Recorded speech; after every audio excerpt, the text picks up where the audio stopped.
Nakatanggap ka na ba ng text message na ipapahiya ka raw sa lahat ng mga contacts mo?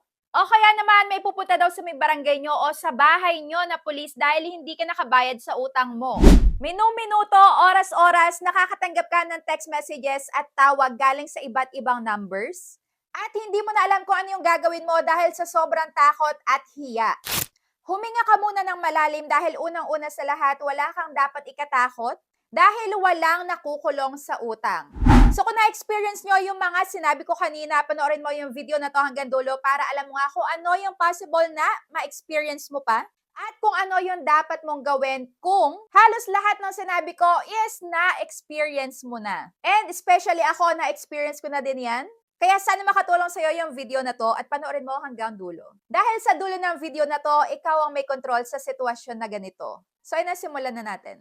So, hi guys! Welcome back again to my channel. At kung bago ka pa lang dito, huwag mo kalimutang mag-subscribe at pindutin mo na din yung notification bell para lagi ka maging updated sa mga next uploads ko. So, uulitin ko, wala pong nakukulong sa utang. Unless meron kang ginawang panloloko habang nangungutang ka, yung wala ka na talagang balak bayaran at gumamit ka pa ng iba't ibang klaseng peking dokumento. So, doon, pasok ka. Pero kung sa simple lang naman na pag-utang mo, 1,000, 2,000, hindi ka nakabayad, may pananakot agad sa'yo, sinabihan ka na idedemanda ka, may parating na attorney dyan sa bahay nyo, naku, huwag kang maniwala dahil walang katotohanan.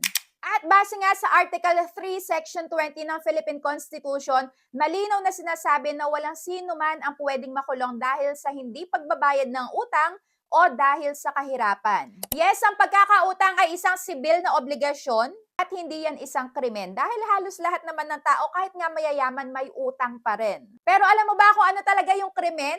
Yan ay yung pananakot sa buhay mo, yung pagmumura sa'yo ng mga agents, ang pagkalat ng mukha mo sa social media, at ang pagnanakaw sa contact list mo kahit na wala kang pahintulot.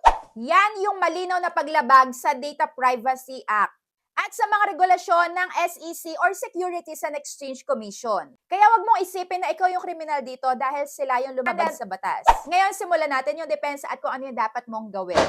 So, ang una mong dapat gawin ay ang digital defense. Paano nakuha ng loan app yung number ng family mo, ng mga kaibigan mo, at ng mga katrabaho mo? So, nakuha nila yan dahil nag-download tayo ng application nila. At pinindot mo yung mga allow permissions dyan. So, para mapigilan nga yan, pumunta ka na kagad sa may settings mo. Hanapin mo yung apps or application manager. Hanapin mo yung particular na lending application na yan at i-click mo yung permissions at tanggalin mo yung mga inalaw mo agad-agad. I-turn off mo or tanggalin mo yung access